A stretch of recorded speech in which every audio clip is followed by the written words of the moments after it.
Bom dia a todas e todos. É satisfação poder receber com envergadura colegas do Ministério Público de todo o Brasil.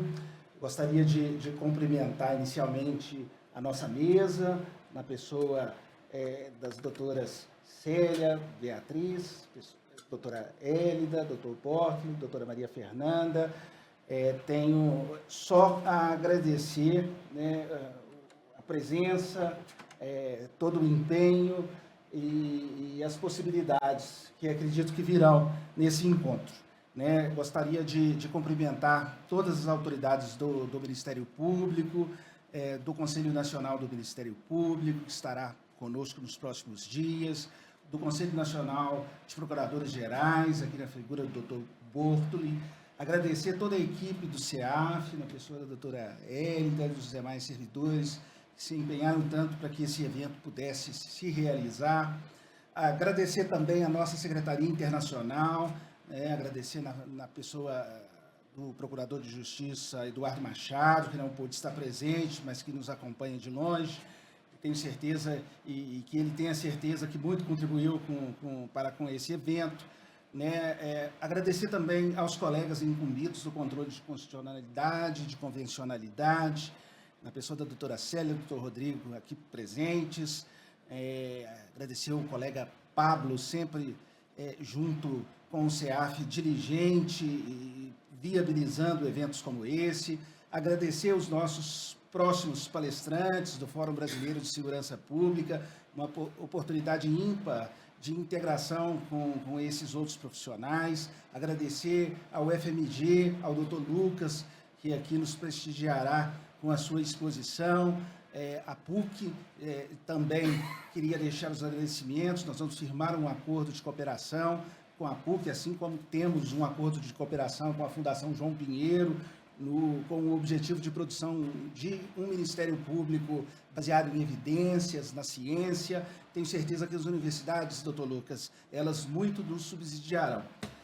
Agradecer a Associação Mineira do Ministério Público, que também nos apoia, Conselho Nacional do MP, Conselho Nacional de Procuradores Gerais, a todos os nossos convidados, palestrantes, presidentes de mesas, colegas de outros ministérios públicos, inclusive os que ainda estão por chegar, debatedores, colegas dos ministérios públicos, coordenadores e promotores com atribuições de controle externo. Doutora Maria Fernanda, aqui na mesa, é a promotora de controle externo da capital.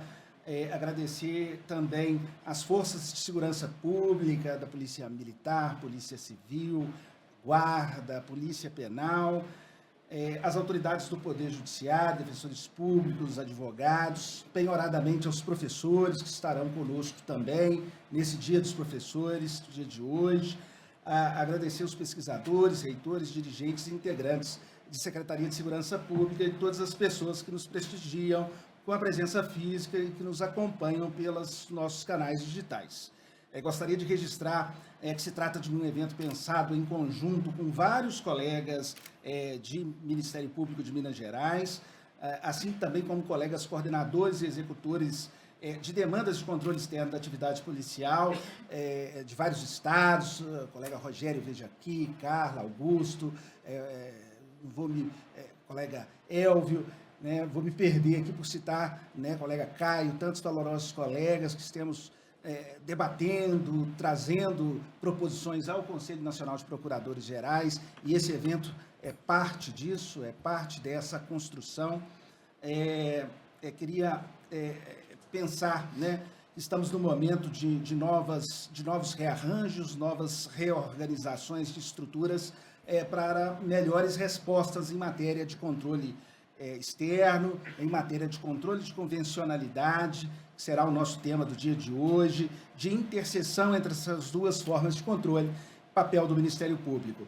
Igualmente, pensamos que esse evento seria uma oportunidade de melhores articulações entre os Ministérios Públicos, o Conselho Nacional de Procuradores Gerais, agora com o GN-CEAP, né, que tenho certeza o doutor Bortoli vai aqui apropriadamente se referir, não olvidando o apoio e alinhamento sempre com o nosso conselheiro Jaime Miranda, do Conselho Nacional do Ministério Público, com estudiosos, pesquisadores, professores de vários campos e ciências, seja da sociologia, da antropologia, economia, estudiosos dos fenômenos da violência, das organizações policiais, do crime e do controle externo, bem como melhores articulações com organizações policiais e, sobretudo, com a sociedade civil.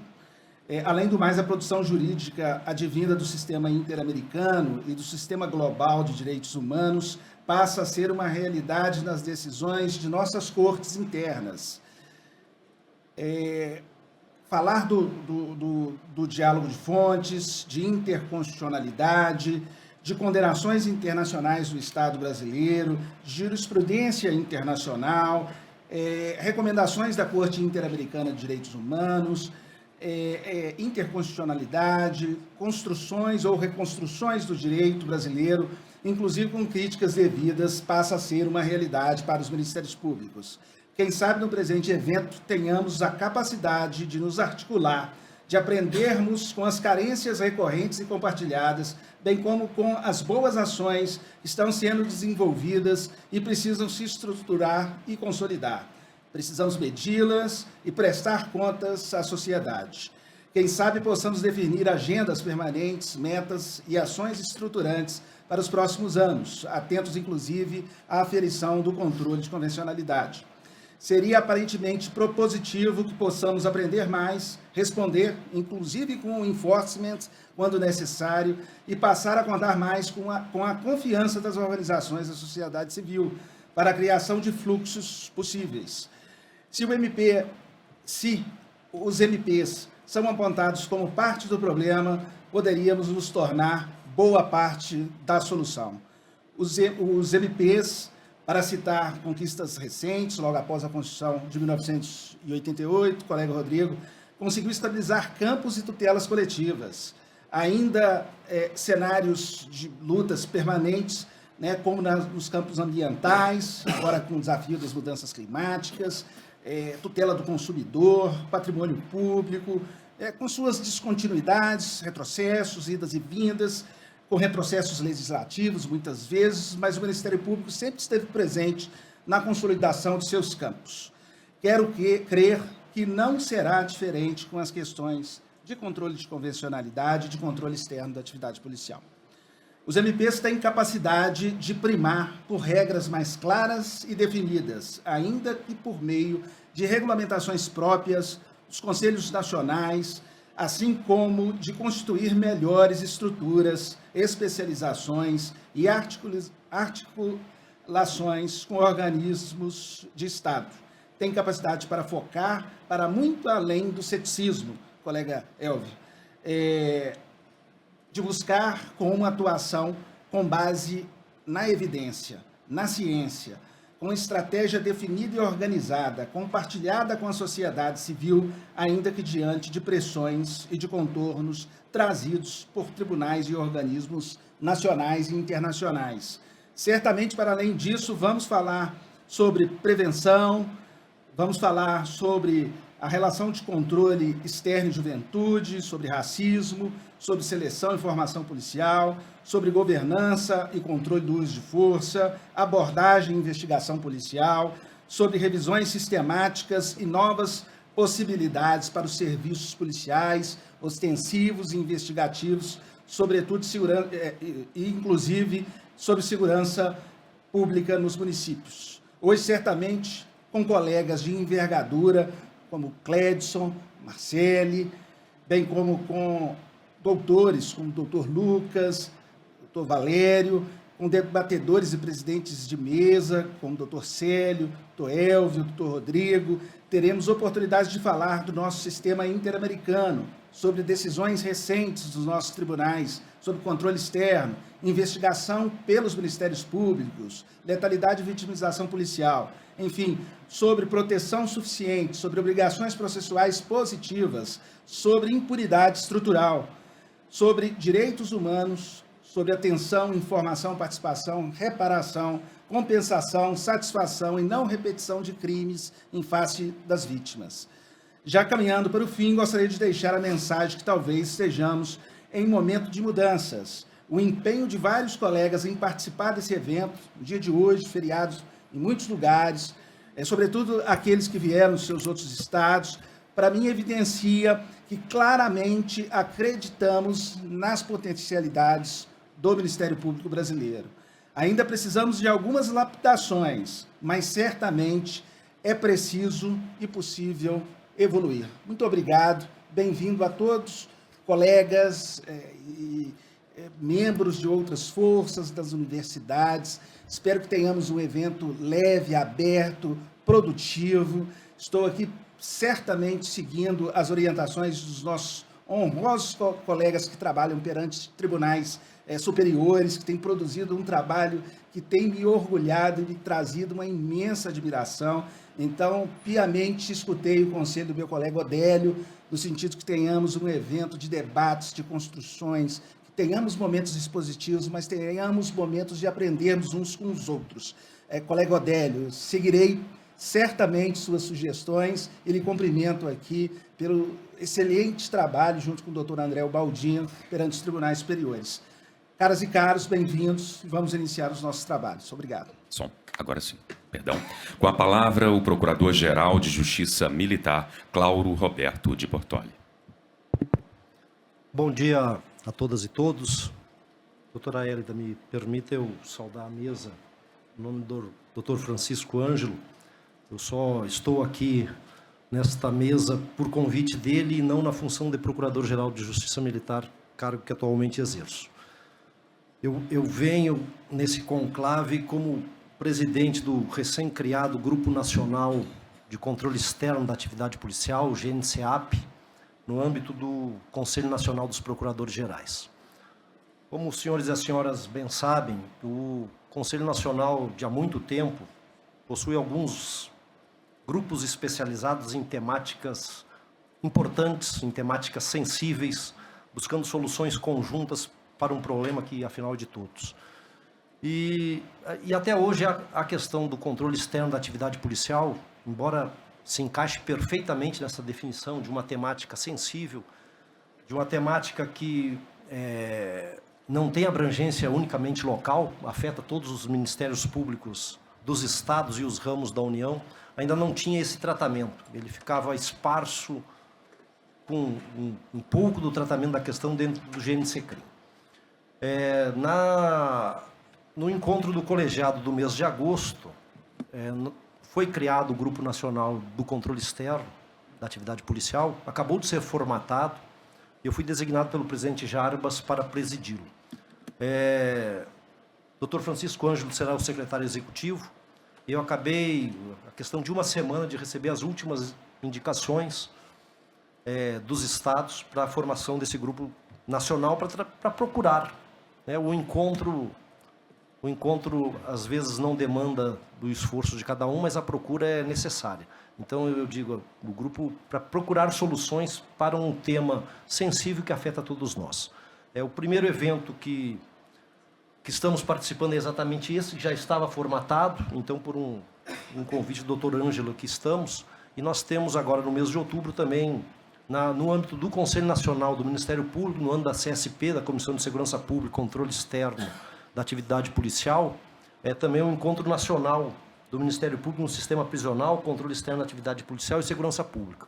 Dr. Jaime Miranda, também oriundo do Ministério Público Militar, foi Procurador-Geral de Justiça Militar, está capitaneando esta comissão e acreditamos que possamos fazer juntos um trabalho bastante interessante na procura de soluções de um tema sensível no âmbito interno, no âmbito externo e que estava muito a demandar uma atuação colegiada de âmbito nacional. Então, eu estou bastante feliz, bastante grato de estar aqui, doutor Ângelo, para iniciarmos por aqui a procura dessas soluções de um problema que nos aflige. Muito obrigado pelo convite e que tenhamos aí uma semana de profícuas discussões acerca da temática. Muito obrigado.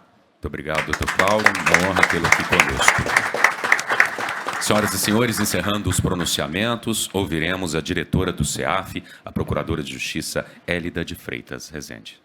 Bom dia. e me dirijo àqueles que participam aqui presencialmente e também àqueles que nos acompanham à distância pela TVMP.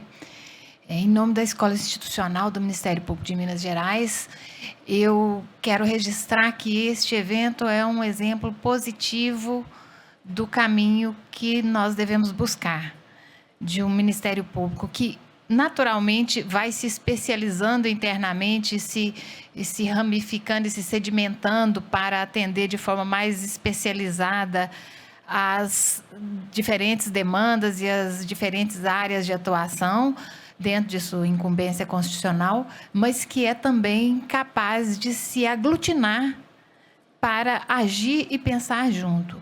Então, o controle externo, o controle de constitucionalidade, de convencionalidade, a defesa de direitos humanos, unidos para tratar de um assunto de extrema relevância, mas com esta capacidade de se articular internamente e com outras unidades e com outros ramos, com outros setores, com outros órgãos, para que o Ministério Público brasileiro seja capaz de dar respostas coesas e coerentes. Então, a escola institucional, além de externar essa satisfação, também reconhece o seu papel de se colocar a serviço desse Ministério Público que caminha coeso e coerente para produzir os resultados que a sociedade precisa. Então, eu desejo a todos um excelente evento, já com a certeza de que essa junção de diversos olhares e de teoria e prática só pode dar bons frutos. Um excelente evento a todos. Muito obrigado, doutora Hélida. Bom, nós agradecemos aos integrantes da mesa e solicitamos que tomem assento no auditório, com exceção da Procuradora de Justiça Célia Beatriz Gomes dos Santos, que presidirá a mesa dos trabalhos.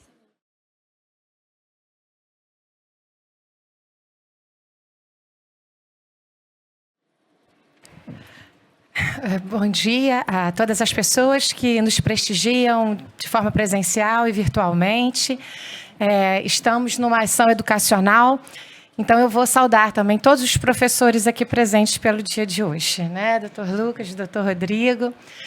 Vou cumprimentar rapidamente minha colega Hélida e o doutor Pablo também, e parabenizá-los pelo excelente trabalho que vem desenvolvendo na nossa escola institucional.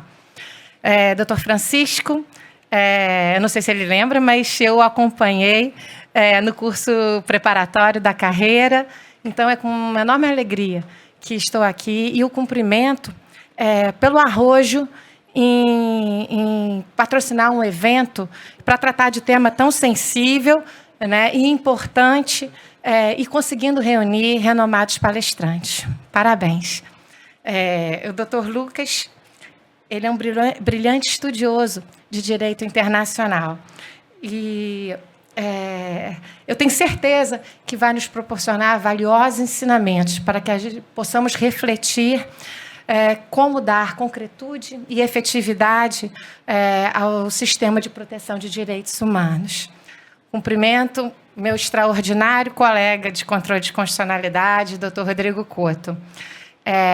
Os senhores perceberão que, em tema de direito constitucional, ele consegue mesclar a erudição com simplicidade e leveza. É um privilégio trabalhar ao lado dele. Bom, o nosso primeiro painel, ele tem como título o exercício do controle de convencionalidade, estándares relativos à violência policial e aos casos brasileiros pendentes e julgados, omissões investigativas do Estado brasileiro e deveres positivos dos ministérios públicos, legitimidade da atuação interamericana dos ministérios públicos brasileiros perante a Comissão Interamericana de Direitos Humanos e a Corte Interamericana de Direitos Humanos. Não é isso? O doutor Lucas, eu vou ler o currículo dele, e ele terá 60 minutos para a explanação, ok? Doutor Lucas Carlos Lima, ele é professor de Direito Internacional na Faculdade de Direito da UFMG, doutor em Direito Internacional pela Universidade de Macerata, na Itália, realizou estudos pós-doutorais na Sorbonne, mestre pelo Programa de Pós-Graduação em Direito da Universidade Federal de Santa Catarina, na área de Direito e Relações Internacionais. Coordenador do Estilos Curiarum, assim? Grupo de Pesquisa em Cortes e Tribunais Internacionais. Diretor adjunto da Revista da Faculdade de Direito da UFMG, diretor do Centro de Estudos da Ásia Oriental da UFMG. Dr. Lucas, por favor, seu tempo de 60 minutos. Muito obrigado, doutora Célia. Um bom dia a todos e a todas. É um prazer estar aqui nessa manhã, também no Dia dos Professores. Cumprimento a todos os colegas que têm atividade nessa área e gostaria aqui de cumprimentar não apenas a doutora Célia, o doutor Rodrigo, mas também a doutora Hélida, e agradecer imensamente o convite que o doutor Francisco me fez, que foi também um desafio. Como o título da palestra demonstra, me foi dada uma série de temas para poder falar em 60 minutos. E eu preparei alguns slides para não me perder. Não sei como a gente faz para projetar, perfeito. E, como vocês veem, me foi dado uma série de questões. E eu alterei relativamente o tema para poder conseguir, espero falar algo em torno de 45 minutos para que tenhamos algum tempo de debate, embora fique já à disposição para continuar esse debate posteriormente. Eu vou falar sobre o papel do Ministério Público no exercício do controle de convencionalidade e dos estándares relativos à violência policial e à questão do controle externo, o que tem dito a Corte Interamericana de Direitos Humanos sobre esses temas. E o que eu quero enfrentar são, basicamente, 3 questões com vocês essa manhã. Espero responder essas 3 perguntas com vocês essa manhã. Primeiro, qual é o papel do Ministério Público em relação ao controle de convencionalidade da Convenção Americana de 69, que se transformou, como nós bem sabemos, um importante instrumento das nossas cortes superiores e dos ministérios públicos ao longo do Brasil. Quais são os estándares, quais são os parâmetros que a jurisprudência da Corte Interamericana foram definidos? Basicamente, a gente tenta aqui fazer uma parte expositiva daquilo que a Corte já nos disse sobre esses parâmetros. E, por fim, eu reflito especificamente qual é o papel do Ministério Público em relação a esses específicos parâmetros. Então, eu entro na parte específica da nossa questão, que é o que o Ministério Público tem a fazer, tem à sua disposição como instrumentos e teses jurídicas para a efetivação de direitos humanos e evitar a responsabilização do Brasil. E é isso que o doutor Francisco nos disse hoje. Aqui existe um papel de alteração na possibilidade de que casos como esses de condenação ao Brasil cheguem a cortes internacionais. Isso tem uma série de implicações na reputação do país, quanto efetivamente nas alterações legislativas que são exigidas e assim por diante. Então, a perspectiva que eu trago aqui a vocês, e a foto que eu lhes mostro é da Faculdade de Direito da UFMG, onde leciono, a perspectiva é de alguém que não tem os mesmos conhecimentos práticos de vocês. Vocês têm, o doutor Francisco nos disse hoje sobre a academia, a PUC, a UFMG, tem muito a oferecer. Eu acho que é o contrário, eu acho que há muito a dialogar e construir conjuntamente. Numa breve conversa hoje de manhã com o doutor Elvio, já aprendi mais do que passei nas últimas 3 semanas estudando as sentenças da Corte Interamericana. Então eu acho que aqui é um caminho recíproco. E a perspectiva que eu trago também é uma perspectiva de não generalização. Estamos falando de violência policial, mas estamos falando de casos específicos, onde houve excessos, estamos falando do que aquilo que o Ministério Público pode fazer para evitar situações desse gênero. Eu tenho as minhas próprias reservas em relação a algumas questões que a Corte desenvolve. Eu tenho algumas divergências com alguns posicionamentos da Corte. E o Ministério Público, nós veremos, também o tem. Isso não é um problema, é desse debate que efetivamente se pode construir um diálogo e não um monólogo de uma Corte Interamericana, um tribunal internacional, definindo e esperando simplesmente que se cumpra. Eu acho que é uma via de mão dupla e acho que a Corte também tem adaptado muito o seu procedimento para facilitar a participação do Ministério Público e os inputs do Ministério Público para a sua construção da sua jurisprudência. Então, inicio pelo primeiro ponto, que eu pretendo passar rapidamente, que é qual é o papel do Ministério Público, o que é o tal do controle de convencionalidade. Efetivamente, passo muito rapidamente. E esse papel, nós temos 3 desenvolvimentos recentes que são particularmente importantes. O primeiro deles é um relatório da Comissão Interamericana de Direitos Humanos. O segundo é uma recomendação do próprio Conselho Nacional do Ministério Público de 2023, de fevereiro de 2023, que tem aspectos extremamente interessantes que precisam ser salientados. E, por fim, 3 ações diretas de inconstitucionalidade perante o STF, que o professor Mazzoli vai tratar com profundidade na tarde de hoje, mas que eu gostaria de mencionar aqui apenas para mostrar qual é a atualidade desse tema e de onde veio essa inserção e essa conclusão do nosso Suprema Corte, e ela vem influenciada pela jurisprudência interamericana. Então, esses são os 3 desenvolvimentos recentes. O primeiro, essa resolução de 2023 da Comissão Interamericana, essas recomendações. A Comissão Interamericana, o órgão inicial do sistema interamericano, ela fez um estudo dos ministérios públicos, das fiscalias ao longo do nosso continente. Ela recebeu informações através de órgãos como os que nós temos, tanto a nível federal quanto a nível estadual, e ela basicamente elaborou quais eram as melhores práticas para incorporar, para que os ministérios públicos possam incorporar e para que os ministérios públicos exerçam o seu dever de controle de convencionalidade estabelecido na jurisprudência da Corte. Então, esse é um relatório extremamente interessante porque mostra que o órgão, o sistema interamericano, também recebe e é modificado por aquilo que nós oferecemos em nível local.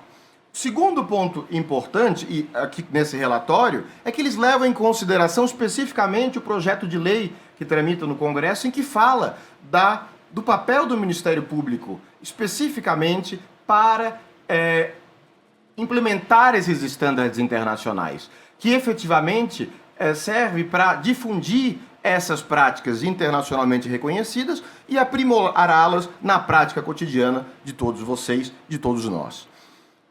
A Resolução 96 de 2023 do MP é uma dessas iniciativas, ela vem logo em seguida da resolução do CNJ para o Judiciário, para tentar incorporar a questão do controle de convencionalidade no Ministério Público. E a recomendação é extremamente interessante, exatamente porque ela nos diz que cabe ao Ministério Público não apenas a observância de tratados e convenções, que vocês sabem, ao serem incorporados no ordenamento brasileiro, são legislação doméstica, portanto, direito brasileiro a ser aplicado, e quando entram no ordenamento, sendo tratados de direitos humanos, eles são supralegais, e diante de um quórum específico, segundo o artigo 5º da Constituição, eles têm caráter de emenda constitucional. Então, primeiro, as unidades do Ministério Público de se atentarem a essas normas internacionais que servem de enriquecimento de teses jurídicas. O segundo ponto que eu acho interessante aqui é que observa também o Ministério Público, o Conselho Nacional, ele sugere a observância da jurisprudência da Corte Interamericana de Direitos Humanos. E a observância aqui nós podemos interpretar o que quis dizer o nosso Conselho quando falou em observar. É aplicar indistintamente? É simplesmente fazer a utilização dessa jurisprudência? De certo modo, eu entendo que a linguagem que o nosso Conselho utilizou é mais interessante do que a Resolução 123 do CNJ, que fala de utilização e necessidade de controle de convencionalidade sem dar maiores indicações. E essa resolução nos dá indicações de como realizar o controle de convencionalidade. Ela nos diz: os órgãos do Ministério Público devem observar, mais uma vez, pode haver alguma dubiedade sobre o que significa observar, mas a gente pode presumir aqui um caráter vinculativo, nas suas atribuições, em todas as esferas de atuação. O efeito vinculante das decisões quando o Brasil é parte. 2, a jurisprudência da Corte Interamericana quando adequada ao caso, e aqui vem já uma posição que eu considero de coragem e de autonomia do Ministério Público em dizer: eu não vou seguir absolutamente tudo o que diz a Corte Interamericana, eu tenho um papel de fazer essa filtragem. E nós só podemos fazê-la se nós conhecermos com precisão o que nos diz essa jurisprudência. Mas, principalmente, a parte que eu acho interessante é que eles utilizam a mesma linguagem para falar de declarações e outros documentos internacionais, que não são vinculantes. Então, basicamente, o Conselho do Ministério Público parece tratar a jurisprudência da Corte Interamericana como uma declaração de princípios, a declaração de princípios sobre responsabilização de empresas, a declaração do Rio sobre meio ambiente. Então, ela diz que o uso dessa jurisprudência é recomendável, mas não é obrigatório. E vai além, no último ponto que eu lhes trago, que diz: os membros do Ministério Público devem promover o controle de convencionalidade de normas e práticas internas. O internas aqui é do direito interno, não apenas interna à corporação, mas é facultada a utilização de opiniões consultivas. E aqui o Ministério Público, o Conselho, diverge da Corte Interamericana, que diz que as suas opiniões são obrigatórias, as suas opiniões consultivas são obrigatórias no controle de convencionalidade. Eu acho isso interessante, porque diz: nós vamos levar em consideração, é uma possibilidade de boas práticas, mas isso é um direito que nós não temos a obrigação, em caso de opiniões consultivas apenas, né? É um direito. Então isso mostra que o Ministério Público tem refletido sobre a questão e tem colocado a sua posição na mesa. Eu acho que isto é algo importante de ser feito diante dessa capacidade técnica, e esse evento de hoje prova exatamente essas iniciativas de diálogo e de alteração do direito interamericano. Como eu lhes disse, eu acho que a linguagem que a resolução do Ministério Público utiliza é mais sofisticada que aquela que foi utilizada para dar um esclarecimento sobre o controle de convencionalidade, dizendo o que se usa a jurisprudência, opiniões consultivas, é obrigatórias as sentenças contra o Brasil e os estándares fixados nas sentenças contra o Brasil. E aqui é interessante ver que o Ministério Público reflete sobre o papel do Ministério Público. O Ministério Público diz qual é a visão. E tem uma certa visão soberanista dessa relação com a jurisprudência da Corte. Isso é positivo ou é negativo? Eu não considero necessariamente negativo. Eu acho que é um papel de reflexão sobre aquilo que faz a Corte. Mas, como eu lhes disse, a minha perspectiva é ligeiramente crítica em relação a certas posições da Corte. As ações diretas de inconstitucionalidade. Eu espero não estar indo muito rapidamente.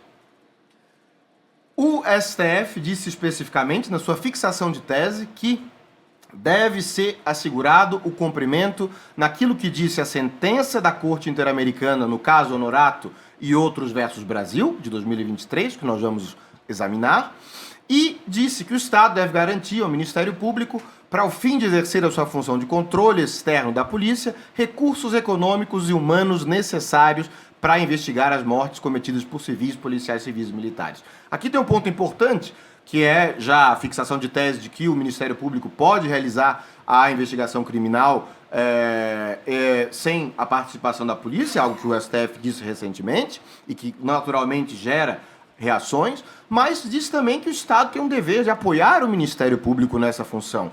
E acredito que o STF tem ido até mesmo além, no voto do ministro Fachin, até mesmo além daquele que é o standard internacional na matéria, no caso Honorato e outros versus Brasil. Então esses três elementos, né, e aqui ele diz no voto especificamente, não na parte da fixação da tese, que é necessário que se atribua ao Ministério Público o poder e dever de realizar investigações para a elucidação de fatos que envolvam potencialmente a execução arbitrária de pessoas. Basicamente, o que o ministro Fachin nos diz há uma questão de competências aqui e é necessário que nós ajustemos isso para nos alinharmos aos padrões interamericanos. É o STF realizando o controle de convencionalidade e alterando os estándares nacionais em matéria. Portanto, diante desses três pontos, o que é que nós identificamos nessa primeira parte da minha fala? Tem uma tendência de fortalecimento dos ministérios públicos em seu diálogo com a Corte. Isso se manifesta em outras maneiras, em participações, uso como testemunhas, até mesmo envio de amigos, em alguns casos, para os casos na Corte. 2, existe uma visão da Corte Interamericana sobre si mesma e uma visão do Ministério Público sobre o controle de convencionalidade. Isso não é errado, na minha visão. E, por fim, o STF, ele reafirma esse papel do Ministério Público recentemente, e isso, obviamente, é parte do debate da tarde, mas são três tendências importantes para entender onde é que nós nos situamos nesse momento histórico de análise desses estándares e desse diálogo com a Corte. Coisas estão acontecendo recentemente e alteram a nossa perspectiva em relação ao direito internacional e ao direito nacional sobre o dever do controle de convencionalidade. Segunda parte da minha fala entra, portanto, nos estándares internacionais desenvolvidos na Corte Interamericana relativos à violência policial nos casos brasileiros. Eu fiz um recorte aqui para que não extrapole meu tempo.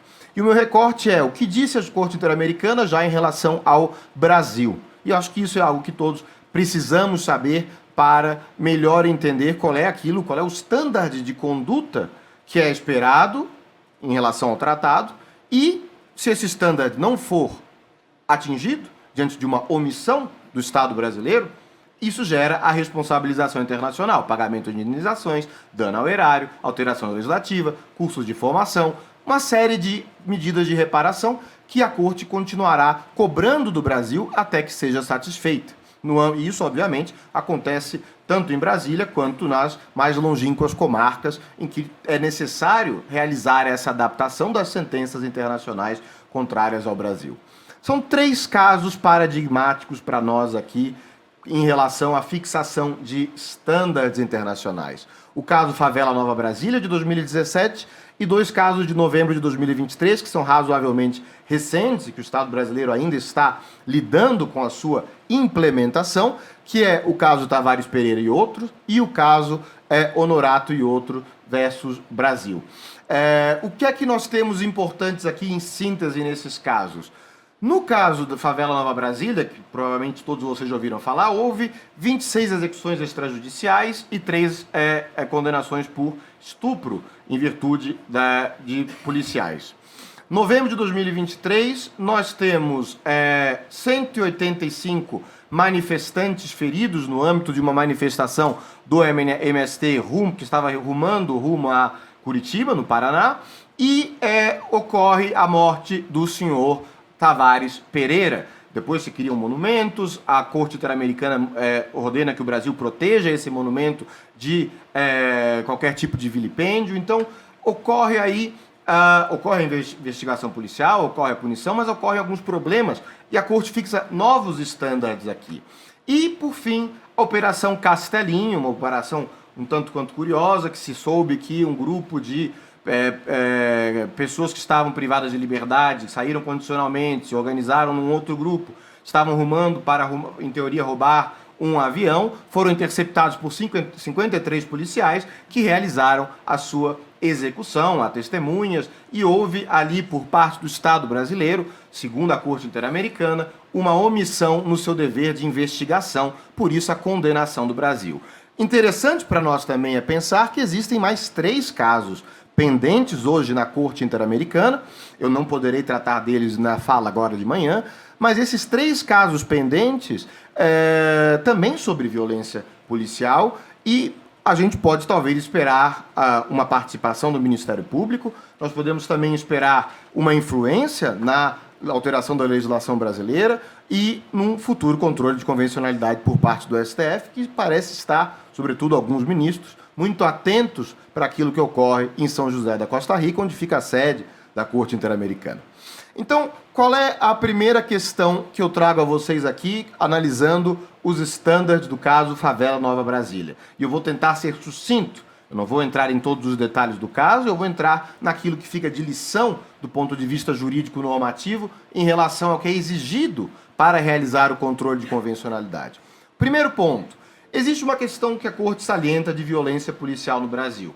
Existe um problema que é salientado em diferentes órgãos e fala-se também de jovens negros, pobres e desarmados, indicando um certo grupo vulnerável. A Corte aqui não fala especificamente de um estado de discriminação estrutural. A Corte diz que existe um risco diante dessa situação de violência que o nosso país possui, mas não faz generalizações. Como a Corte trata, são casos pontuais. E existem uma série de iniciativas já para alterar essa realidade, também por parte das forças policiais. Favela Nova Brasília. Favela Nova Brasília fala de 3 direitos protegidos na Convenção Interamericana. Direito à vida, execuções arbitrárias, e o direito ao devido processo legal, artigo 1, e a proteção judicial, artigo 25. Basicamente, a função que tem que ser realizada no controle de convencionalidade, e aqui eu trago uma passagem do caso Favela Nova Brasília, eu trouxe aqui para frente diversas passagens, que é a verificação se a privação da vida foi realizada de maneira arbitrária ou não. E para realizar se essa privação da vida foi realizada de maneira arbitrária ou não, a Corte desenvolve duas linhas de argumentação. Basicamente, dois parâmetros-chave que são, na minha opinião, o coração do controle de convencionalidade para a violência policial. O primeiro deles é o dever de devida diligência no processo de investigação. O segundo é que o processo como um todo seja realizado num prazo razoável. E a Corte nos especifica o que é cada um desses elementos, já no caso Favela Nova Brasília, em 2017. Quais são os elementos do dever de devida diligência? Existe uma obrigação de investigar o uso da força. O Estado brasileiro, isso se deduz da Convenção Interamericana, da Convenção Americana, o Estado brasileiro possui um dever de investigação quando há violações. E esse dever de investigação vai ser realizado por diferentes órgãos. Nós veremos mais à frente o que nos disse a Corte sobre isso. Então, esse dever de investigação impõe uma obrigação internacional que o Estado necessita cumprir para não ser condenado internacionalmente, para não sofrer um processo, para que o caso não continue andando e as vítimas continuem sem reparação e os próprios acusados e não encontrem o seu devido processo de se defender e assim por diante. Segundo ponto, a investigação deve ser efetiva, no sentido de oferecer a melhor técnica possível para realizar, a melhor técnica disponível e possível para realizar aquela investigação. É um standard de conduta alto, mas ao mesmo tempo imparcial. E a questão da imparcialidade aqui é que nos pega. Mas a Corte estabeleceu em 2017 essa questão de imparcialidade da investigação. Fala especificamente do standard probatório, tem que ser um standard probatório de maior cuidado possível, com estabelecimento da cadeia de custódia, para preservar toda a possibilidade de discussão em juízo daquela violação, garantindo aqui o direito à proteção judicial, o artigo 8.1 da Convenção Americana, e, por fim, estabeleceu que, não havendo os três elementos anteriores, o Estado brasileiro é responsável por omissão. O Estado brasileiro como um todo, independente de quem realize. Porque no direito internacional, qualquer órgão do Estado pode gerar a responsabilização do Estado brasileiro internacionalmente. O Executivo, o Legislativo e o Judiciário. Se o Legislativo não legisla ou permite legislações contrárias ao direito internacional, há uma omissão do Judiciário. Se o Judiciário aplica regras internacionais indevidamente, se o Judiciário não oferece, por exemplo, imunidade de jurisdição a um Estado estrangeiro, é o Judiciário que está violando o direito internacional. E o mesmo ocorre para os órgãos do Executivo. Para a Corte Interamericana e para o direito internacional como um todo, a Corte da Haia, o Tribunal Penal Internacional, qualquer órgão do Estado pode gerar a sua responsabilização. E aí nós temos a pergunta, se existe um dever do MP internacionalmente, não falo diante da Constituição, se existe um dever internacional do MP de investigar, pode ser que a não investigação por parte do MP gere a responsabilidade internacional do Estado. Essa é uma tese ainda a ser testada, porque a jurisprudência está evoluindo nesse sentido. Muito obrigado. Então, esses são os primeiros pontos de conduta diligente. Segundo ponto, prazo razoável. O que é um prazo razoável num processo internacional?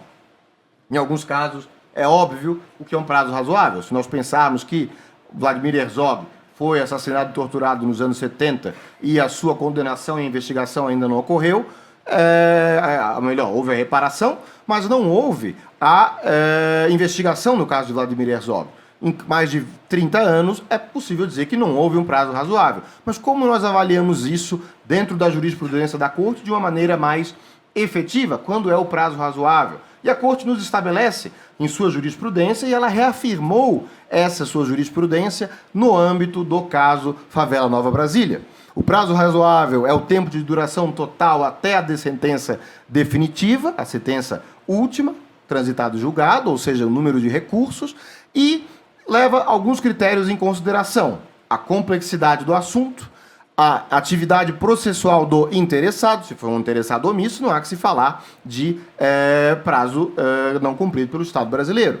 A conduta das autoridades judiciais no caso específico, se houve retardamento, se houve arquivamento, se houve aplicação da prescrição em caso de crimes contra a humanidade, nesse tipo de situação. E, por fim, o dano provocado na situação jurídica da pessoa. Se for um dano alto, é claro que o prazo razoável começa-se a encurtar. Então, a Corte faz todos esses testes e desenvolve esses parâmetros internacionais para dizer o que é um prazo razoável em questão de investigação de violência policial.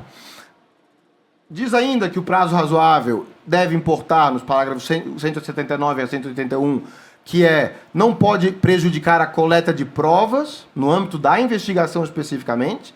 Então, a Corte parece particularmente interessada na questão de coletar as provas para permitir que não apenas os órgãos policiais, mas outros órgãos possam realizar a investigação e a análise daquelas provas.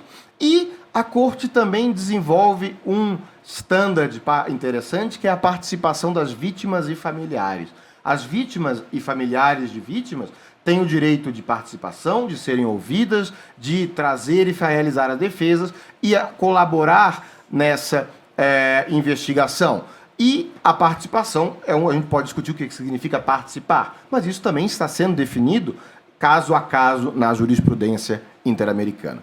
Então, essas são as duas linhas principais de standards para o caso Favela Nova Brasília. De diligência devida, esses 4 elementos, e prazo razoável, que é algo já determinado dentro da jurisprudência da Corte diante do remédio jurisdicional.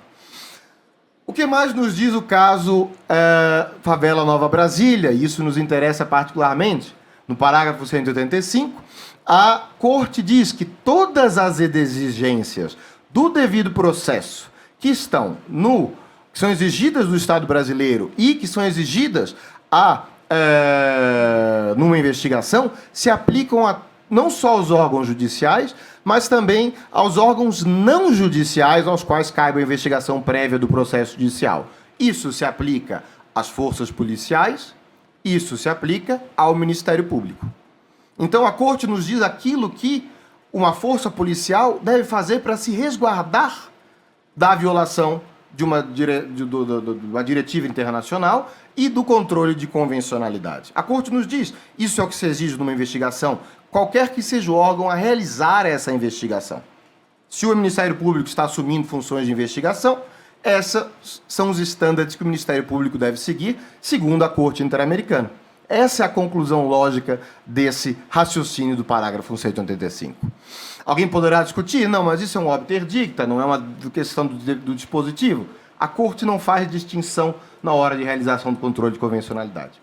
Então, por mais que ela vá verificar no controle de cumprimento de sentença posteriormente somente os dispositivos, nos casos futuros e nos casos na Comissão Interamericana, os obter dicta da Corte e seus argumentos vão ser levados em consideração absolutamente como se direito fosse.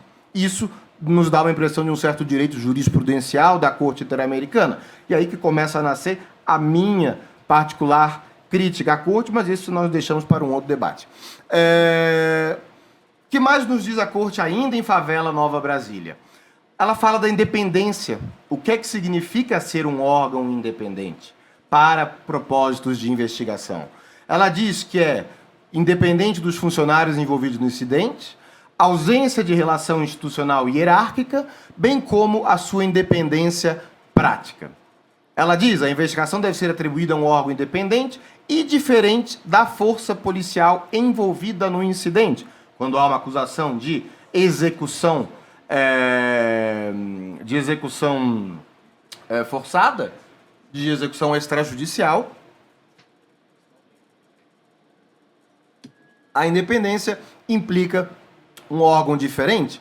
E aí a Corte diz, como uma autoridade judicial ou o Ministério Público. Aqui a Corte criou, em 2017, a possibilidade, não a obrigatoriedade, de, no dever de independência da investigação judicial, o Ministério Público realizar a sua atuação. Pode ser uma outra autoridade judicial, pode ser um outro órgão a ser realizado, mas existe a possibilidade do Ministério Público fazê-lo. E isso é particularmente importante. Por fim, a Corte falou, na época, algo que já se alterou, da abolição dos autos de resistência. Isso já era algo que estava na política do Estado, isso era algo que depois se solidificou, mas a Corte salientou esse ponto sobre essa argumentação foi em legítima defesa, foi em resistência e assim por diante, algo que volta e meia aparece na nossa prática. Por fim, houve, como eu disse a vocês, no caso Favela Nova Brasília, 3 casos de violência sexual, 2 deles contra menores. E nesse caso específico, quando a Corte diz que há um dever de investigação também em relação aos crimes de competência sexual, nós não estamos falando só de execução forçada, de execução extrajudicial ou de privação da vida, no artigo 4º. Nós estamos falando de integridade pessoal, artigo 5.1 da Convenção, e a possibilidade da Convenção de Belém do Pará, que é a Convenção para prevenir, punir e erradicar a violência contra a mulher, um dos efeitos a posteriori dessa proteção internacional no sistema interamericano, que, como vocês sabem, deu origem à legislação do caso Maria da Penha, da Lei Maria da Penha.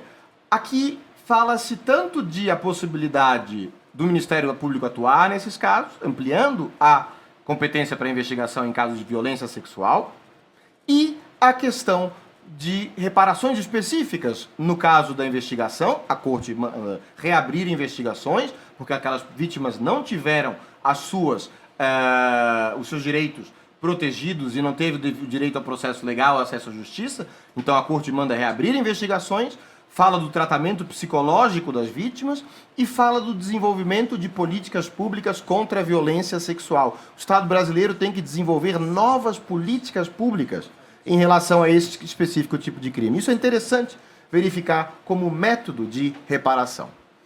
Próximo caso, segundo standard, e eu aqui agora serei mais breve. Tavares Pereira e outros contra o Brasil, como eu lhes disse, é um caso de uma violência contra manifestantes, num contexto de manifestação. O Estado brasileiro criou um monumento ao senhor Tavares Pereira, que faleceu, mas teve tantos outros que se feriram nesse incidente desse caso. E a Corte Interamericana, além de reafirmar os estándares que nós já conhecemos, do Favela Nova Brasília, e utilizou também o caso Fábrica de Fogos, que é um caso de trabalho análogo à escravidão, a Corte nos disse que os casos de... o Estado tem um grau de discricionariedade para agir em riscos à ordem pública quando há manifestações. Aqui a Corte aplica os seus estándares a caso de manifestações e caso de protestos. Mas não se pode adotar medidas em que se trata a população como inimigo, tanto no uso de armas letais quanto armas de borracha. A Corte fala especificamente desses 2 tipos de munição. E para isso a Corte vai utilizar as diretrizes da ONU sobre uso de armas de fogo, dizendo que o uso de armas de fogo deve ser realizado quando é a última possibilidade, especialmente contra a população desarmada, etc, etc. Mas aqui a Corte faz um alinhamento ao princípio da legalidade, de que esse uso da força em relação a manifestações públicas deve estar previsto na lei, e o Estado tem que demonstrar que ele realizou as medidas estritamente necessárias e proporcionais. 2 critérios novos: necessidade e proporcionalidade da reação para controlar o risco. A força policial vai fazer uma análise de risco e, diante do risco que aquela manifestação ocorre à ordem pública, para que se proteja o direito de reunião, que também está prescrito na Constituição e também na Convenção Americana, faz-se uma análise desse balanço. Esse é o standard que é exigido aqui pela Corte Interamericana na hora do uso da força contra uma população que protesta. E, por fim, a Corte disse que os Estados têm uma obrigação reforçada de combater essa impunidade, porque isso pode violar outros direitos, como liberdade de pensamento, liberdade de expressão e até mesmo a democracia, que não é um direito protegido na Convenção, mas é protegido em outros instrumentos internacionais e interamericanos. A Corte, especificamente nesse caso, mandou alterar a grade curricular nos cursos de formação de Forças Armadas para incluir essa específica reparação. Diante desse caso de 2023, eu não sei se ainda aconteceu, o Brasil ainda está realizando o seu processo de implementação da sentença. Vocês podem me informar melhor do que eu. Ainda sobre os estándares do caso Tavares Pereira. A jurisdição penal militar deve ter um alcance restritivo e excepcional. E aqui a Corte Interamericana entrou diretamente contra a jurisdição penal militar, entrando talvez em conflito com certos ordenamentos da região, que também tem que aplicar esse caso. Em teoria, segundo a Corte, também tem que ser aplicado à Argentina, ao Chile, ao Peru, a todos os estados que fazem parte da Convenção. E os padrões relativos à jurisdição da limitação militar são 3. Não é o foro apropriado para investigar, julgar, punir autores de violações de direitos humanos, a pena pode julgar militares em serviço ativo e apenas pode julgar o cometimento de crimes. Mas o caso da justiça militar também vai ser discutido numa excelente palestra à tarde por uma colega do Ministério Público do Mato Grosso, e que inclusive publicou um belo livro sobre o tema. Terceiro caso. Então, essa foi a contribuição de Tavares Pereira e outros em relação a standards. Repetiu o que nós já sabíamos e trouxe os casos de justiça militar, competência e imparcialidade. Honorato e outros versus Brasil. O caso mais recente, o caso que, se vocês lembrarem, foi o caso que o ministro Fachin, e depois a Corte como um todo, mencionou nas ações diretas de constitucionalidade.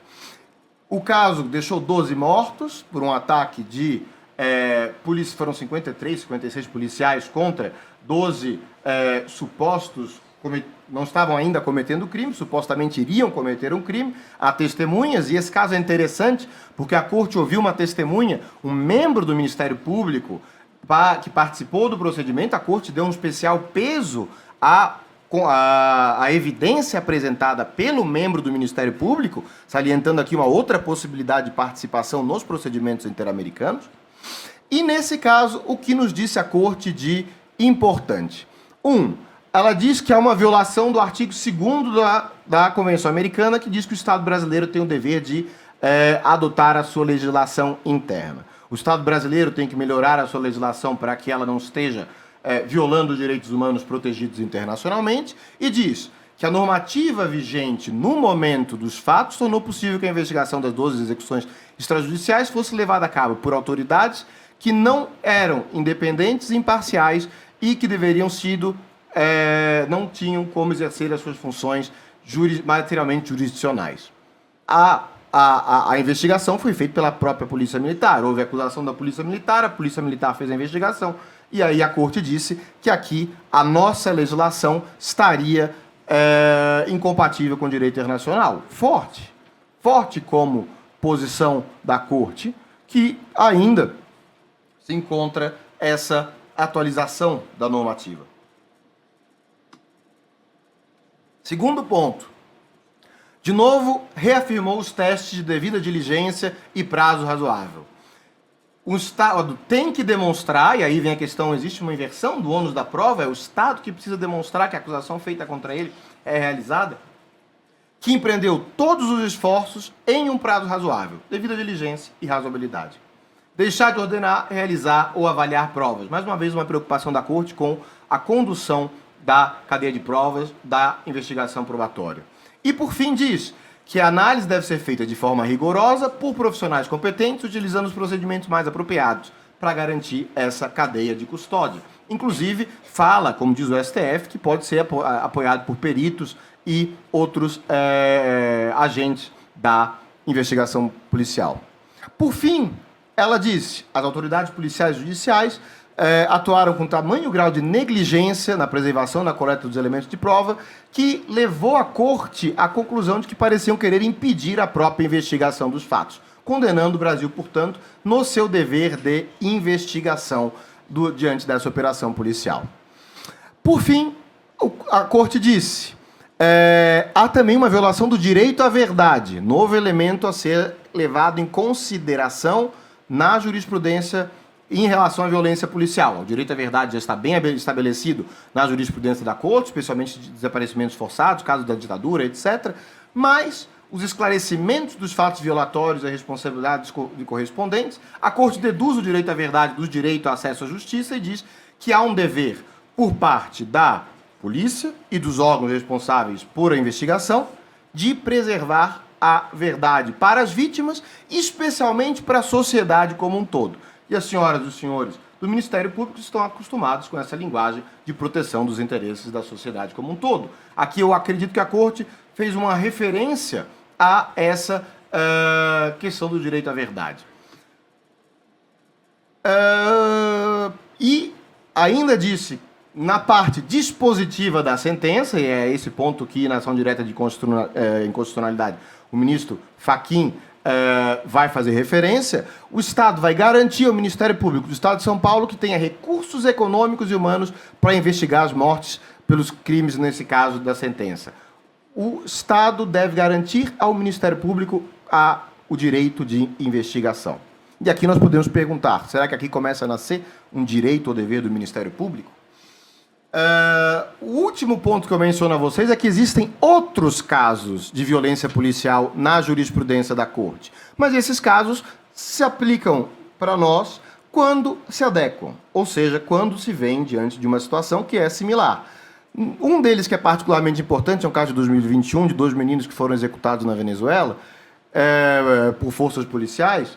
E, nesse caso, houve uma questão de um grupo vulnerável. Se identificou que crianças, especialmente em situação de pobreza, são um grupo a ser especialmente protegido nesse âmbito investigatório, no âmbito de violência policial. Mas isso é a Corte criando um novo standard que nós vamos verificar no futuro se vai ser aplicado também no caso do Brasil. Houve muito poucas referências nos casos de 2023 a esse caso da Venezuela e, certamente, a situação da Venezuela é uma situação bastante diferente da situação brasileira.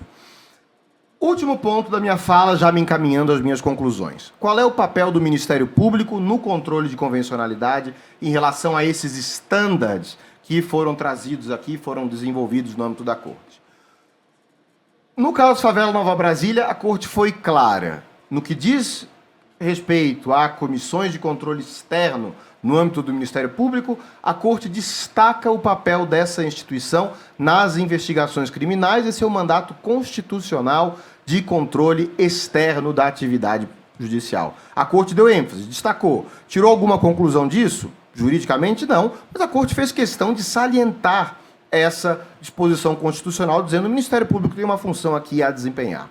Segundo ponto, que também é particularmente importante, diz: quando existe o controle externo do Ministério Público em casos de violência policial, seja além de supervisão à distância das investigações realizadas por delegados. Isso está em sintonia com as normativas do Ministério Público sobre casos de controle. É fundamental, em caso de supostas mortes, tortura ou violência sexual, vejam como a Corte incorpora seus próprios estándares, como a Corte usa seus próprios estándares, apareçam a possíveis acusados, assim que desde a notícia crime se delega a investigação a um órgão independente, tais como autoridade judicial ou Ministério Público, a partir da notícia crimes. Vejam que a Corte é muito estrita, né, em relação a isso, e nós sabemos que a prática nem sempre é possível de realizar essa delegação da investigação. Por fim, sintetizando, qual é o papel? O papel do Ministério Público é um papel concorrente em casos de violência policial, especialmente nos casos de privação de arbitrário do direito à vida, execução extrajudicial, violência sexual e manifestações públicas. É disso que trata os nossos estándares interamericanos até o momento. O Ministério Público é titular de um direito, o direito que é oriundo da obrigação que o Estado possui no aparelhamento e do fornecimento do controle externo da atividade policial. Isso é ditame interamericano, mas é também agora ditame do STF. Isso é extremamente importante. Será que com isso se consegue deduzir um direito primário do Ministério Público para realizar a investigação? Nós podemos discutir. Aqui está aberta, a Corte não nos permite dar uma resposta definitiva. Quem vai nos dar é a legislação nacional. A Corte não altera absolutamente a legislação nacional. A Corte não é uma Corte intrusiva, exceto nos casos de graves violações de direitos humanos. O caso da anistia, todos os senhores e as senhoras conhecem. Os padrões a serem seguidos são os padrões de devida diligência, prazo razoável para o controle da atividade policial. A desconsideração dos autos de resistência nós já sabemos que não tem mais uma implicação prática, mas esse prazo razoável serve para o próprio Ministério Público, os dois estándares servem para o próprio Ministério Público e para o seu controle da atividade policial e serve também para as forças policiais. E, por fim, o direito à verdade, que foi a última inclusão na jurisprudência da Corte, que é um direito também a ser preservado diante do interesse social do direito à verdade em casos dessas graves violações, sobretudo em casos de execuções extrajudiciais. E como eu concluo com as senhoras e os senhores, chegando aos meus 45 minutos, falei 15 minutos a menos para preservar o debate, diante das omissões investigativas do Executivo, o Ministério Público possui um dever subsidiário de atuação nesse momento da história em relação aos estándares interamericanos. Eu digo aqui o que disse a Corte Interamericana, que ele ou nos fala de subsidiariedade ou de alternatividade. Mas o dever é sempre do Estado, como um todo, mas ele incide na atuação do Ministério Público. E esse dever pode ser concorrente quando o Ministério Público for o órgão competente e diante da situação de imparcialidade. Então aqui existe quase que como havendo a imparcialidade, é o Ministério Público que estaria melhor equipado para realizar esta investigação.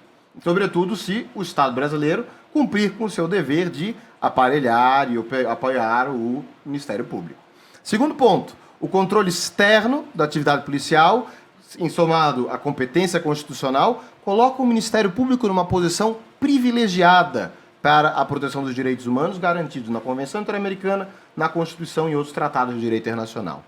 O Ministério Público pode evitar significativamente a responsabilização internacional do Brasil, as condenações, casos na comissão, e agora nós já temos 6 casos na Corte Interamericana, os 3 que eu analisei e os 3 pendentes. Por fim, essa difusão de estándares é uma estratégia importante para o Ministério Público na formação e no fortalecimento. Se há o aparelhamento por parte do Estado, essa difusão daquilo que faz a Corte Interamericana ou dos próprios estándares que o Ministério Público vai criar. É algo importante nesse processo democrático de construção dos direitos humanos. Eu fico muito feliz de poder, nessa manhã, discutir com vocês parte desse processo. E aqui eu encerro, deixando a todos e a todas meu contato e os meus agradecimentos, mais uma vez, ao Ministério Público. Muito obrigado, doutora Célia.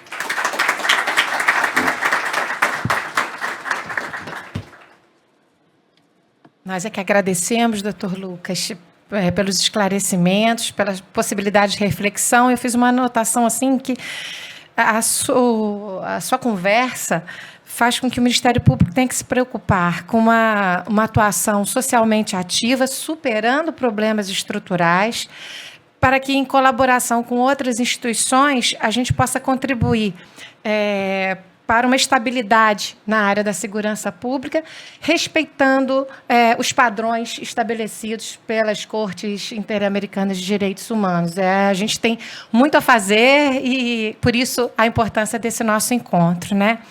Como debatedor nesse painel, nós temos o meu colega de Ministério Público, de Coordenadoria de Controle de Constitucionalidade. Eu aqui vou fazer menção também à presença do doutor Marcos Coutinho, que nós somos os membros da coordenadoria, e eu também vejo o nosso pessoal administrativo aqui, a quem eu também saúdo. Bom, o doutor Rodrigo Alberto Azevedo Couto, ele é promotor de justiça, ele já foi coordenador do Centro de Apoio Operacional do Patrimônio Público, tendo integrado o Grupo Especial de Promotores de Defesa do Patrimônio Público e da Probidade de Minas Gerais, que é o GEP. Doutor Rodrigo já foi escrivão no Estado do Espírito Santo, professor universitário, defensor público aqui em Belo Horizonte. Ele possui graduação em Direito pela Universidade Federal de Juiz de Fora, é pós-graduado em Direito Penal e mestre em Direito, Organizações Internacionais e Proteção dos Direitos Fundamentais. Tem formação complementar em compliance, orientada à atividade funcional do Ministério Público, e é coautor de obras jurídicas e autor de artigos científicos publicados em âmbito nacional e internacional. Doutor Rodrigo, o senhor tem 30 minutos para o debate. Obrigada.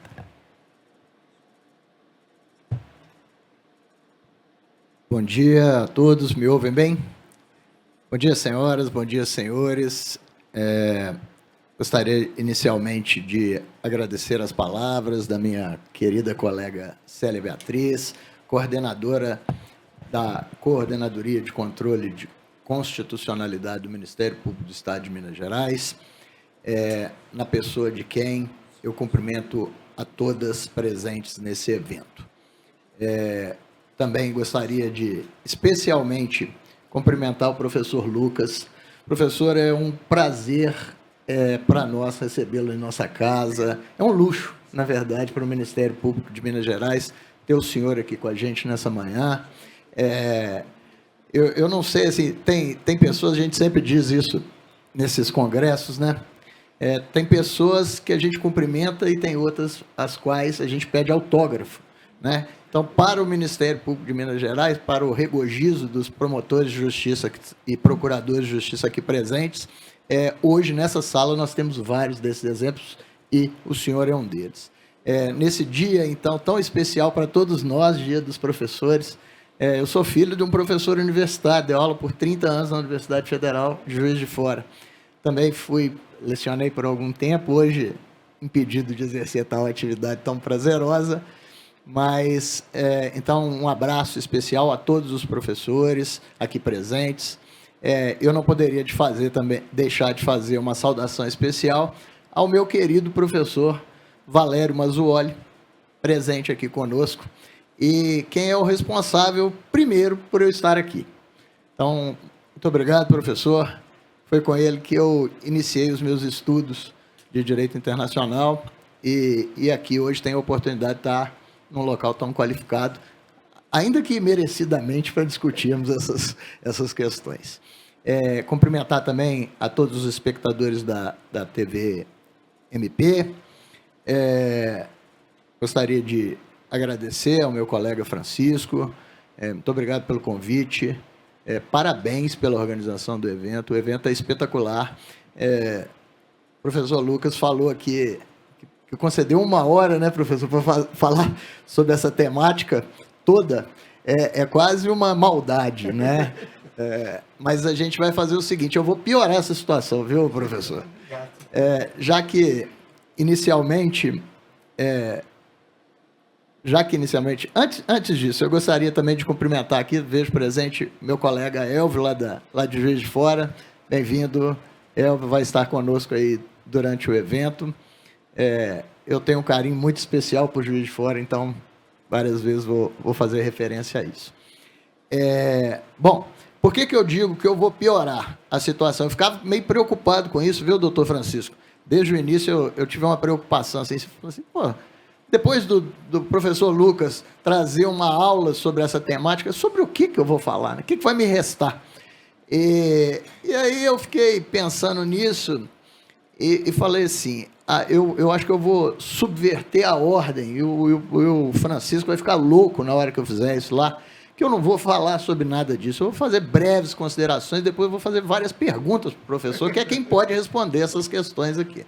Eu vou fazer aqui, e eu fiquei assim, muito feliz quando o Francisco trouxe para nós a consideração, já feita há bastante tempo, né, Célia, pelo Odélio, de que a gente precisava de maior interação nos nossos eventos.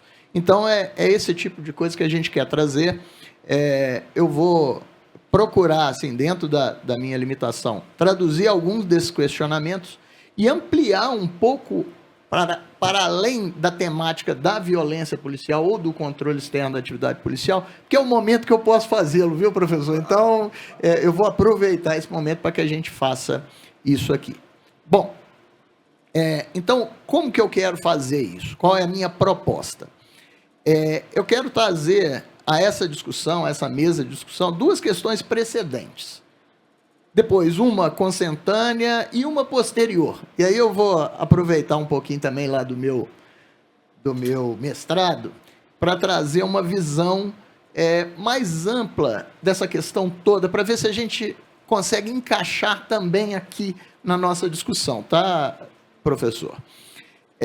Bom, a primeira coisa que a gente tem que falar, precedente, quando a gente traz essa temática para dentro do Ministério Público, eu acho que é a segunda ou terceira vez que ela é trazida assim, com maior profundidade para o Ministério Público. Nós fizemos aqui um evento de controle de constitucionalidade e convencionalidade pelo Ministério Público, que foi muito interessante. Nós conseguimos trazer para o Ministério Público uma temática que a gente não era muito habituado com ela, sejamos sinceros e honestos. Então, o primeiro tema que eu quero trazer como questão precedente é esse. Como que o Ministério Público vê hoje o controle de convencionalidade? Para que aí a gente possa adentrar questões relativas efetivamente a esse controle. E uma questão, agora eu também vou fazer uma referência, a doutora Célia já o fez, mas eu vou fazer de novo, ao meu querido amigo, em primeiro lugar, e colega, em segundo lugar, Marcos Anjo, que está sentado ali atrás, e que tem contribuído muito para o debate de questões fundamentais para um entendimento da sistemática estrutural do nosso país. Então, imagina o privilégio que é trabalhar ao lado de um colega como ele.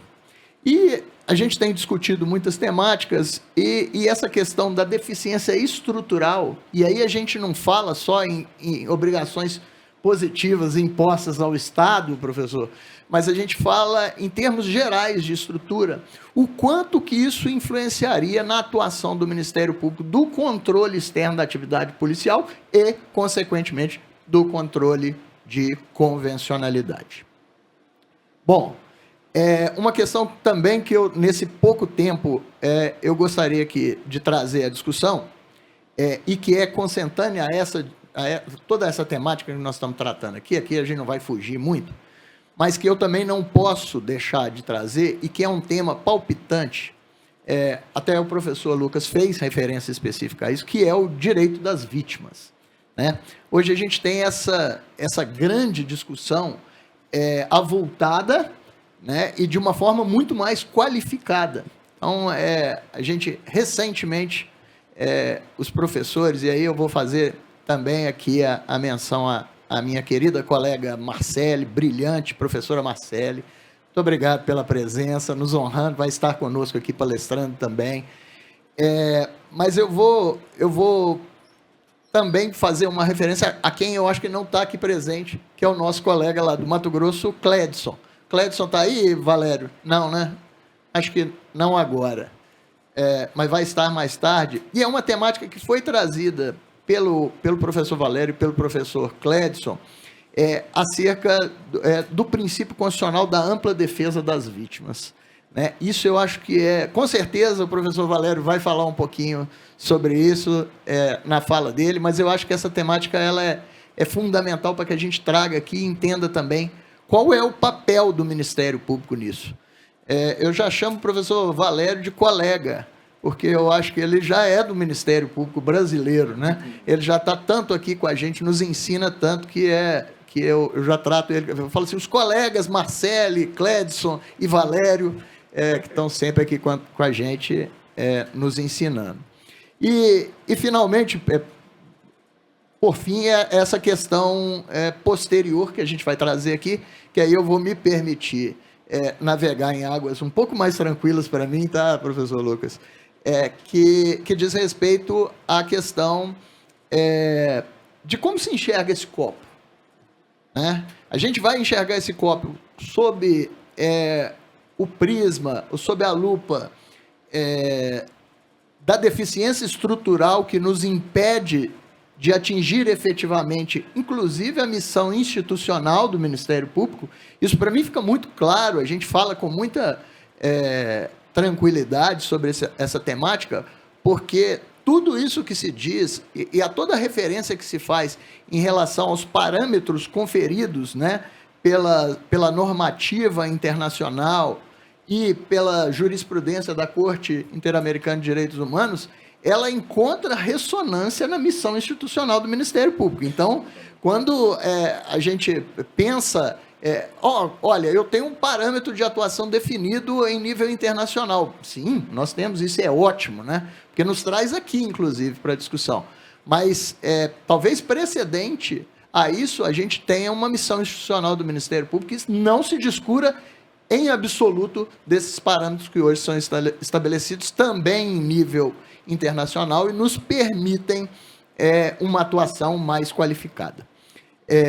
Então, como a gente vai enxergar esse copo? Meio vazio, né, focado na deficiência estrutural do nosso Estado, que descumpre imposições positivas a ele impostas pela Corte Internacional, ou nós vamos enxergar esse copo meio vazio, meio cheio, né?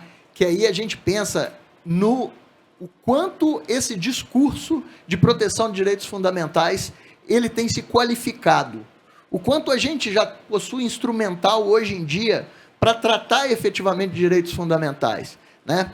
Aí, vou fazer uma breve leitura, mas quando a gente estuda lá o novo constitucionalismo latino-americano, né? A gente vai falar Alberto Acosta, Gargarella e etc., a gente encontra parâmetro no direito da defesa das vítimas em doutrinadores como a professora Marcele, professor Valério, professor Cledson, que vão estar aqui com a gente, nos permitindo pensar até, eu fiquei imaginando isso ontem, na criação de uma nova nomenclatura, né? Porque quando a gente está lá no direito internacional e quando a gente vai tratar das questões ambientais, que são muito comuns a essa temática do novo constitucionalismo latino-americano, a gente fala muito no greening, né? Que é o esverdeamento. Vamos tratar direitos fundamentais com um viés verde, que é muito bacana, né? E fortalece esse discurso de proteção. Quem sabe a gente não consegue criar um vitamin ou alguma coisa parecida que nos permita também qualificar esse discurso de proteção. Bom, então, em termos gerais, são esses os temas que eu pretendo tratar e questionar aqui o professor Lucas, se ele me permitir fazê-lo, em relação a eles. Bom, vamos começar aqui. Então, vamos falar, primeiramente, da questão do Ministério Público e o controle de convencionalidade, né?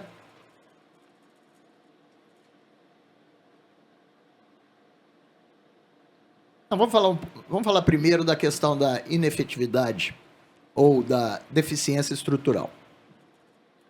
Então, a primeira pergunta que se põe, principalmente quando a gente lê as obras, os artigos produzidos pelo professor, doutor Marcos Anjo, de que resultaria essa inefetividade? E aí, quando a gente vai tratar em direito de vítima, a gente tem que falar em efetividade, né? É um dos vieses pelos quais a gente tem que analisar a questão. De que resulta essa inefetividade, que é comprovada, inclusive, nas condenações, né, do Brasil na Corte Interamericana? Mas por que ela ocorre? Eu acho que a questão precedente, a indagação precedente é essa. De que resulta essa inefetividade do Estado brasileiro na persecução penal contra os responsáveis pelo cometimento de crimes em geral, tá, em território brasileiro? E aqui a gente vai falar em crimes em geral, na maioria das vezes, porque a gente vai afastar qualquer tipo de preconcepção. Tudo a representar uma dupla violação a direitos fundamentais das respectivas vítimas. Não estaria o afastamento da dimensão constitucional planejadora, íncita à ideia de administração pública gerencial, diretamente relacionada a tal cenário? Então, assim, né, a gente não precisaria aprofundar essa discussão para um momento muito anterior ao cenário atual? E discursos assim de punitismo exacerbado e de garantismo a qualquer preço, eles não mereceriam um contraponto a partir da lupa dos direitos fundamentais das vítimas? Então, eu acho que esse seria o primeiro ponto que a gente teria a discutir aqui. Professor Lucas, e como o senhor prefere? O senhor prefere falar sobre cada um dos temas e depois responder tudo? Ok. Então, vamos lá. Ok.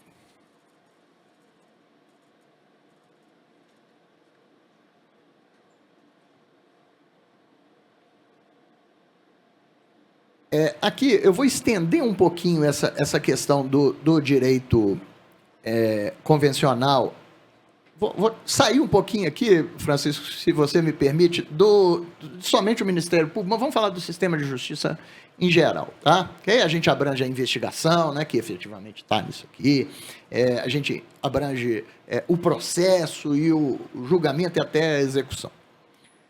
Então, nesse plano da doutrina das obrigações positivas estatais, tratando de matéria penal e processual penal, uma pergunta que se apresenta a mim como primeva é como vencer a incerteza prática da efetiva aplicação do controle de convencionalidade pelo sistema de justiça criminal brasileiro. Aqui eu tenho um posicionamento específico, mas eu prefiro ouvir o professor Lucas primeiramente.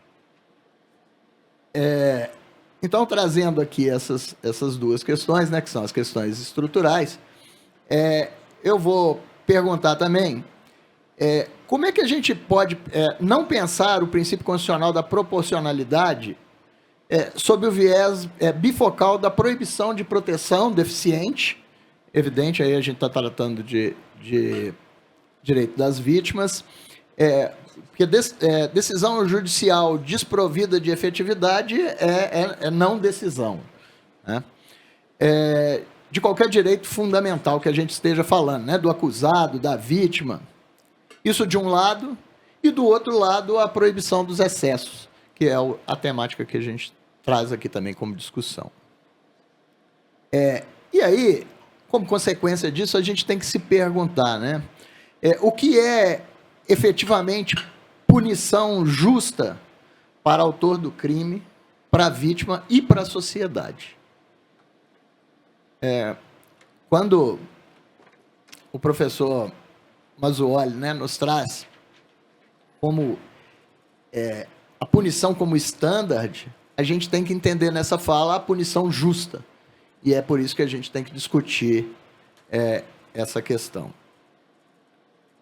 Então, quando a gente fala em devido processo legal, duração razoável do processo, punição proporcional à violação da ordem jurídica, pena capaz de retribuir, mas também de prevenir novas práticas criminosas, recomposição do status quo ou reparação possível diante da impossibilidade de recomposição, isso tudo a gente está falando em punição justa.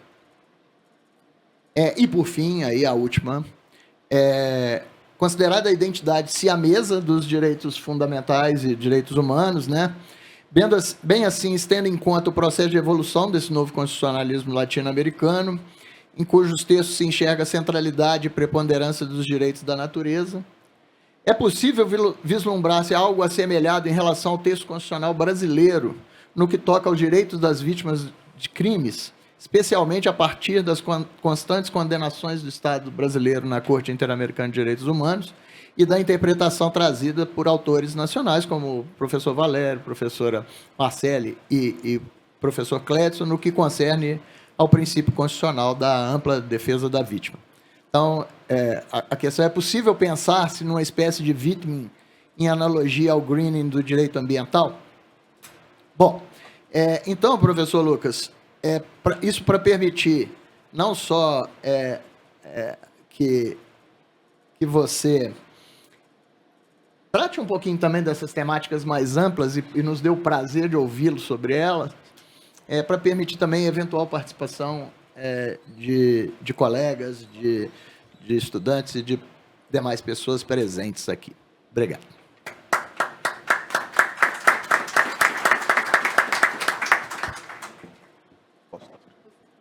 Muito obrigado, doutor Rodrigo Couto. Um prazer ter um debate como esse. Eu sabia que quando o doutor Francisco tinha me convidado para essa ocasião, não seria fácil, mas eu não esperava uma bateria de perguntas mais ampla. E fico contente, porque me dá a possibilidade de fazer um pouco mais, algumas outras reflexões sobre tanto o papel do sistema, o papel do sistema de justiça, para que serve esse sistema internacional, além de condenar o Estado brasileiro e dizer aquilo que para alguns é um ato de ingerência, né? Aos ultra-soberanistas que dizem que o Brasil não deveria participar, não faz sentido. Então, acho que essas reflexões são extremamente importantes, eu tomei nota de todas elas, inclusive das suas questões preliminares iniciais, que eu acho que o Ministério Público, sobre a percepção do controle de convencionalidade, acho que o Ministério Público está criando a sua própria percepção do controle de convencionalidade. E dos órgãos brasileiros, é um dos órgãos mais ativos, e dos ministérios públicos que conheço, é um dos ministérios públicos que tem lutado por debater, implementar, realizar ações. Então, eu acredito que essa visão, essa percepção em relação à interação Ministério Público Nacional e ordem internacional tem se criado, não só no âmbito do sistema interamericano, mas como aplicação de outras regras internacionais, sequestro de crianças, controle da aplicação de direitos dos outros pactos, questão ambiental. O senhor tocou no greening, e eu, particularmente, dentro do sistema interamericano, minha especialidade é o direito ambiental internacional, e essas são questões que a gente verifica o Ministério Público atuando na vanguarda, em diversos níveis do Ministério Público. Então, essa é a minha primeira reação à sua questão da visão do Ministério Público sobre si mesmo e sobre o uso do direito internacional que se exige dele, né? Como é que a gente deve enxergar o copo, meio vazio ou meio cheio? Eu acho que depende muito da nossa própria percepção do que é o direito, do que está sendo feito. Eu acho que as condenações, elas são marcos razoavelmente ruins, o Brasil tem sua reputação, mas ao mesmo tempo não é só o Brasil que as tem, em primeiro lugar, e o Brasil é aquele estado que tem órgãos diferentes tentando coibi-las, tentando oferecer uma resposta às vítimas e à sociedade. Então, acho que essa pluralidade de órgãos que no Brasil alguns entendem como caótica, eu vejo como uma reação interessante para se enxergar o copo vazio ou cheio. E acho que, como dizia já o saudoso professor Cansado Trindade, aluno aqui da Faculdade de Direito, mineiro e juiz da Corte Interamericana e Corte Internacional de Justiça, o de defesa dos direitos humanos é como um pouco o mito de Sísifo, não? Você rola a pedra, morra acima para continuar no dia seguinte, descendo e subindo. Então, eu acho que esse aperfeiçoamento não fala tanto sobre o Brasil por si só. Algumas coisas são eloquentes sobre o Brasil, mas fala sobre proteger direitos. Isso se corre no nível internacional e no nível interno. Porque mesmo com todas as nossas leis, com Código Penal e com alterações, nós continuamos tendo crimes diários. E nós não somos melhores ou piores que certos países ditos civilizados por conta disso. Mas eu vou enfrentar, sobretudo a questão de Wiedemann, é extremamente interessante. Eu realmente agradeço, doutor Rodrigo, porque se vier um texto dessa palestra, a provocação do doutor Francisco me fez também ter a vontade, obviamente, que eu estava terminando os slides na noite de ontem, mas me deu já a vontade de preparar um texto para essa palestra. Essa questão do Wiedemann, eu acho que é uma reação importante. Mas vou adentrar suas 5 questões muito rapidamente, porque já nos aproximamos do meio-dia. Inefetividade ou deficiência estrutural, por que ela ocorre? Aí não é uma questão de sistema de justiça ou do ordenamento jurídico, é uma questão de nós somos um país que tem uma história de colonização, subdesenvolvimento e que recentemente começa a lutar. Passamos por uma ditadura militar e que recentemente continua a lutar com uma série de fenômenos a nível global. Então, existe uma desigualdade estrutural em todo o continente interamericano. Eu acho que isso é uma coisa interessante que vai aparecer no ano que vem, quando a Corte Interamericana falar de mudanças climáticas, porque a Corte Interamericana vai falar de mudanças climáticas no ano que vem, ela vai dizer, ou talvez diga, como se defenderam muitos, inclusive ministérios públicos de outros estados defenderam perante a Corte, que existe uma desigualdade estrutural no sistema interamericano e que essa questão estrutural não se pode exigir que o Brasil tenha as mesmas obrigações em relação ao clima que tem um país de um estado desenvolvido.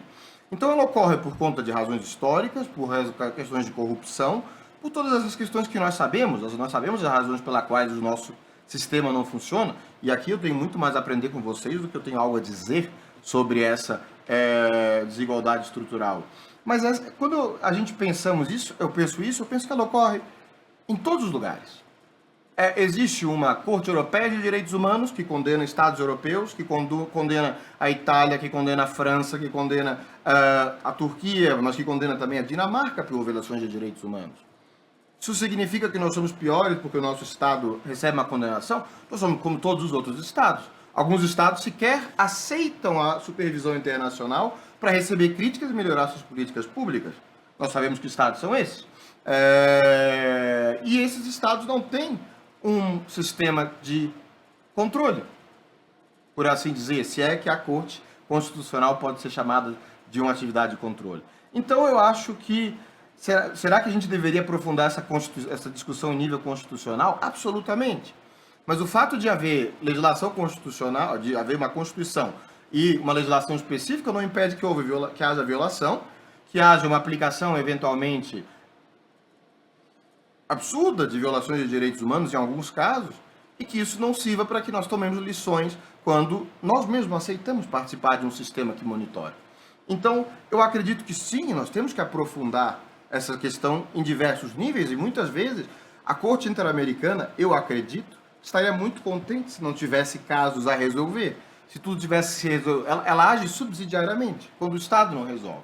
Então, eu acredito que o Estado resolvendo, evita-se processos, evita-se que a AGU, o Ministério dos Direitos Humanos, todos os órgãos que são envolvidos na defesa do Brasil, tenham que dispensar dinheiro público para defender o Brasil internacionalmente. Porque, em teoria, o nosso sistema de justiça já deveria ter cuidado do caso. Então, eu concordo plenamente com o senhor, mas não são excludentes. As duas dimensões, na minha percepção, não são excludentes. Vou tentar unir o ponto 3 e o ponto 4. O que é uma punição justa diante das questões de proporcionalidade constitucionais? Punição justa depende da concepção individual de direito penal, e quem sou eu querer ensinar algo aqui ou ter uma resposta sobre punição justa. Para o autor, para a vítima e para a sociedade, talvez nas três casos nós tenhamos diferentes percepções do que é uma punição justa, a depender da questão fática. Eu não tenho a pretensão de responder às grandes questões da humanidade. Sou um professor que dá aula de direitos humanos, direito ambiental, e resolve questões técnicas pontuais. Tem um grande professor de direito internacional alemão, André Zimmermann, que diz: eu sou como um dentista, eu cuido de coisas pequenas. Trabalho com coisas técnicas aqui, questões individuais, eu trouxe aqui, me encarregado a missão que o Dr. Francisco me deu. Não pretendo dizer o que é uma punição justa na manhã de hoje. E, por fim, essa identidade siamesa, eu gostei muito da expressão, entre direitos fundamentais e direitos humanos, e se nós estamos nos encaminhando para um vírmen, né, por uma prevalência dos direitos das vítimas, e isso será que é arriscado ou não? Será que botar ênfase demais nas vítimas nós não tiramos direitos que vêm de um certo garantismo? Ou o contrário, qual é o lado da balança que nós devemos privilegiar? A Corte Interamericana tem criado alguns conceitos específicos de categorias vulnerabilizadas. Defensores de direitos humanos, defensores do meio ambiente em casos ambientais, pessoas em situação de vulnerabilidade e pobreza, povos indígenas, afrodescendentes, grupos LGBTQIA+. Então a Corte diz, existem já algumas desigualdades estruturais no continente interamericano, mas algumas situações mais desiguais do que outras. Isso exige um olhar diferenciado do juiz e do aplicador do direito, e por isso nós temos que desenvolver estándares diferenciados. Aqui nós voltamos ao nosso conceito de justiça, tratar os iguais como os desiguais, e aqueles que são desiguais de uma maneira desigual, a fim de proteger os seus direitos. Eu acho que estamos encaminhando para um vírmen na medida em que se respeita um certo princípio da legalidade e o princípio da isonomia já consagrados no direito e também no direito internacional. É uma pena que tenhamos mais vírmens do que outros casos. Eu me lembro muito de um colega meu, de um amigo meu, juiz na Corte Europeia de Direitos Humanos, que dizia: eu preferia não ter casos a julgar, eu preferia ser como juiz do Tribunal do Mar, que tem um caso por ano, são muito bem pagos e não tem nada a julgar. Eu tenho mais de 1000 casos e petições novas por ano.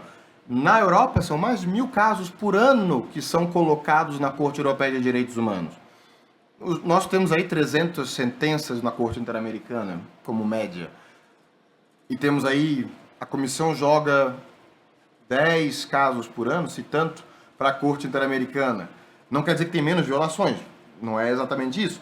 Mas o juiz europeu tem que lidar com 1000 casos por ano e, no fim das contas, são 1000 vítimas que ele teve que lidar porque os seus estados europeus, desenvolvidos, bem estruturados, falharam em resolver esses direitos humanos. Nos nossos casos, tem situações de violação pior, como situação de tortura, situação de crimes relacionados à ditadura, etc. e tal. Sim, nossas violações são bastante ruins quanto à diferença de outros direitos humanos que são considerados mais direitos civis e políticos.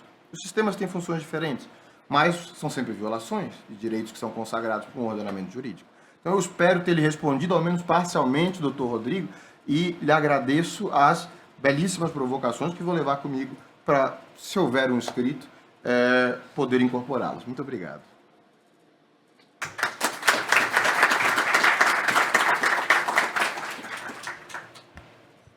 Então, eu só vou fazer uma ponderação ao professor Lucas. Acho que o mito de Sísifo ele é aplicado a toda a atuação do Ministério Público. No combate à improbidade nós temos, na área criminal nós também temos. Então, esse empurrar faz parte do nosso cotidiano. Bom, o título aqui do nosso encontro é Jornada Jurídica, e eu penso que esse primeiro passo dessa caminhada indica que teremos uma trilha rica e proveitosa. Eu agradeço a participação de todos e às 2 horas nós nos reencontramos. Muito obrigada.